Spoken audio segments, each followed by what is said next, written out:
Okay, this is a continuation here. So I looked down and said, Afifa. Really? Asked Daniel. You look more like an Ashadiya. Sully kind of smiled. Daniel went on with, but really, do you really have a family in Southern Cal?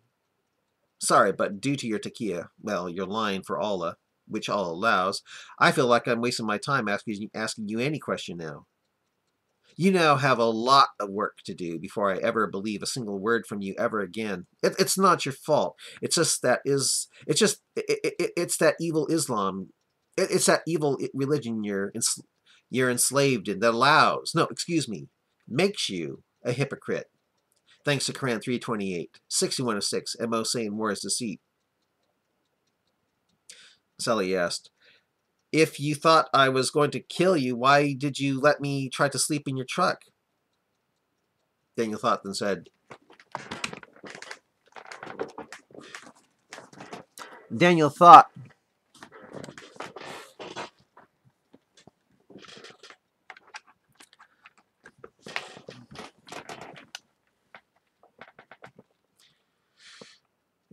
then said, I didn't know if you were going to kill me. Besides, I thought that if you were going to shoot me, you'd pick a time where you could escape.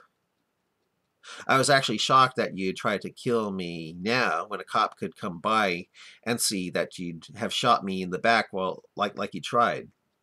I mean, hey, that was really not very bright. Poor planning. Bad timing. I mean, what's a rapist doing up on a bunk, allowing the girl he's going to rape to let her have her gun and phone? You'd have a lot of explaining to do if you're successful and the cop was to show up now.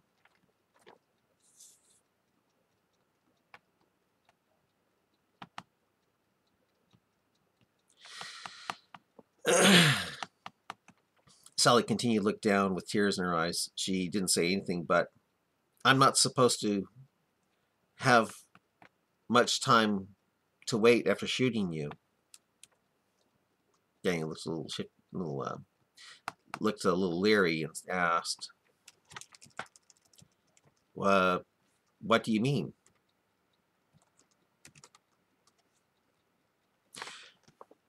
You don't have much time, said Sally.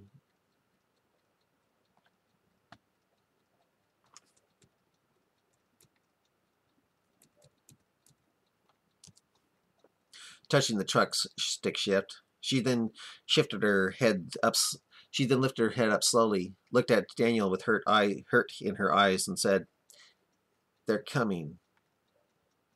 Sally and Daniel then turned to the windshield and looked out into the darkness.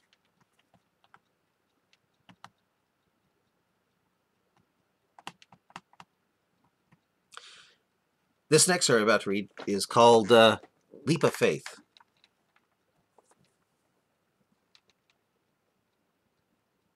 It was, okay. It was still dark as the van crossed the city of Twin Falls' well-known bridge.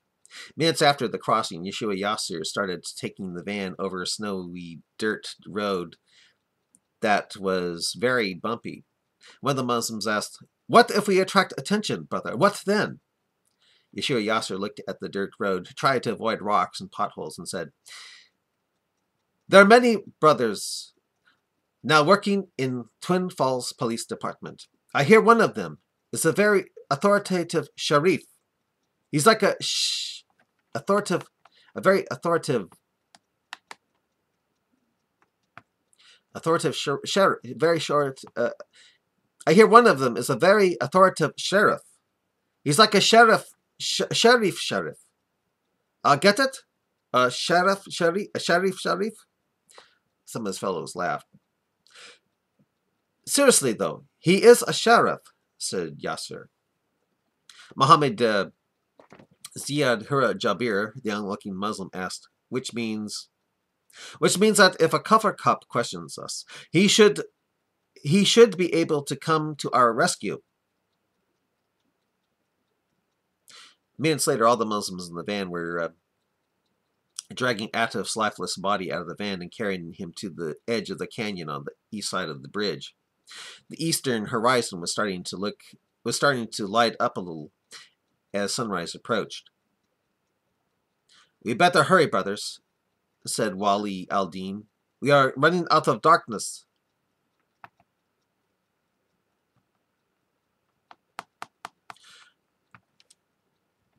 "10 minutes later,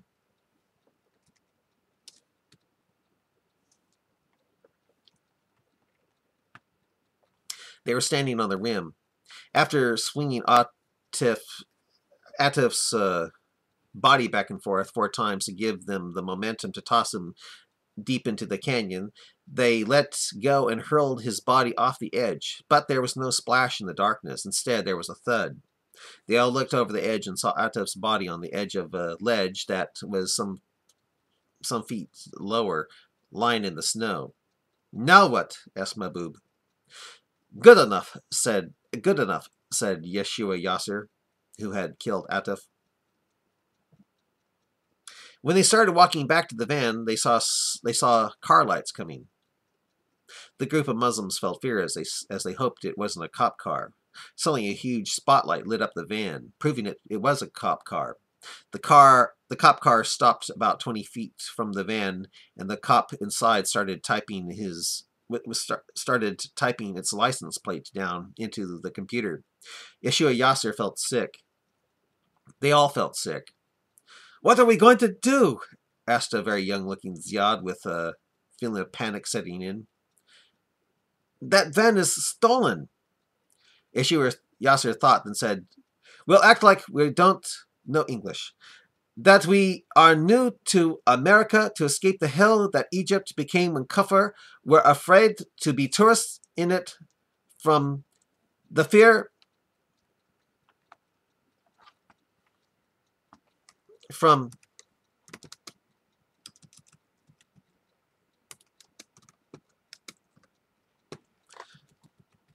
the fear of having their heads sawed off by bad Muslims.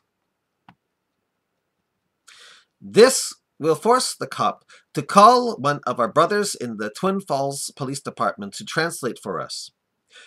As he's listening to us in Arabic, we'll tell him that we bought the van off some guy who was in Twin Falls yesterday. Some guy out of a job who said he needed the money.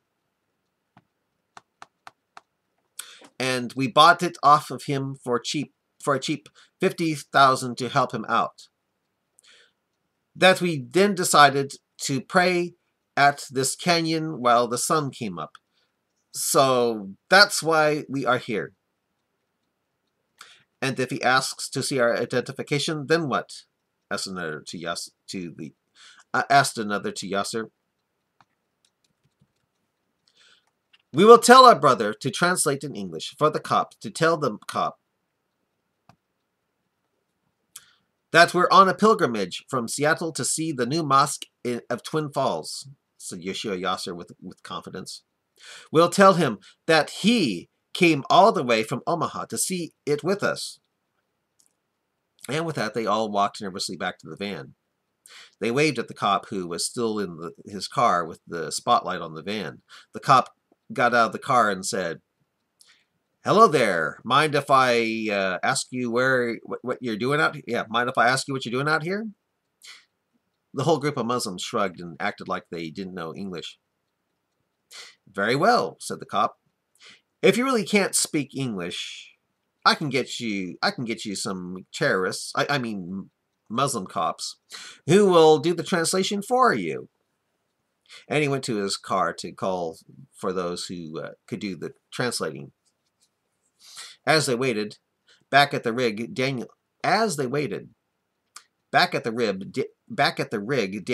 was outside trying to put on chains.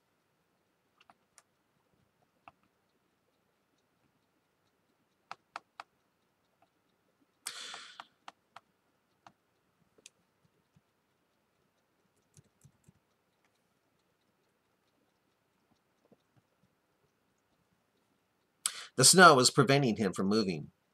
He managed to get 2 chains on and was working on the third. As he tried to get the chain on, a sack of guns sat next to him. Two of the guns were his, and the other one was what Sally used to try to kill him with. After such an event, Daniel didn't want any weapons near him. After such an event, Daniel didn't want any weapons near her and told her to stay inside. Suddenly, right when he was about done with the third tire chain, he heard a motor engine. But instead of coming from the southwest, like Sally said they'd be coming from, it was coming from the other direction. Daniel stopped what he was doing and grabbed for his Glock. A couple of minutes later, he saw a spray of snow and lights. It was a snow removal truck, possibly coming from Eli, clearing the snow off the road. Daniel hid the gun and waved at the guy clearing the snow. The guy waved back. It was getting light as 3 cars following the snow remover passed by. A few minutes later, the snow blower and cars disappeared into the distance. Crap. I put on the chains for nothing, shouted Daniel with anger. I could have slept. Trucker's luck strikes again. Daniel calmed himself down, then said to himself, I'm tired. I needed the exercise anyway, I guess. Daniel put down one heavy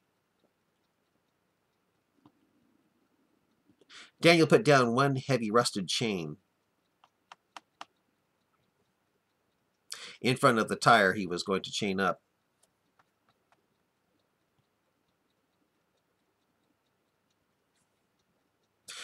Then got back into the cab. He looked at Sally, who was lying on her back in his lower bunk, looking like she had a lot on her mind. Where are your rescuers? Asked Daniel. I didn't hear any phone ringing while putting on the chains. Did they forget about you, being that you're a woman? I mean, shouldn't they have had my head resting on my patootie by now with a lot of Aloha snack bar going on about it? Wasn't that to happen at least an hour ago? Daniel started up his truck, looking at the time on his cell phone, then said, Oh, wait. I still have an hour before I can legally drive. Crazy as this might sound, I'm actually kind of hoping your buds show up. The adrenaline might keep me from passing out at the wheel, which has come close to happening a few times. Shh, don't tell my company. Yeah, shh, don't tell my company. Man, it's a horrible feeling trying to keep awake, to get a load in on time when you're dead tired. Seriously, I don't know which is more deadly now. The Aloha snack bars awaiting me, or my need to sleep so I can keep tons of potatoes straight on the road.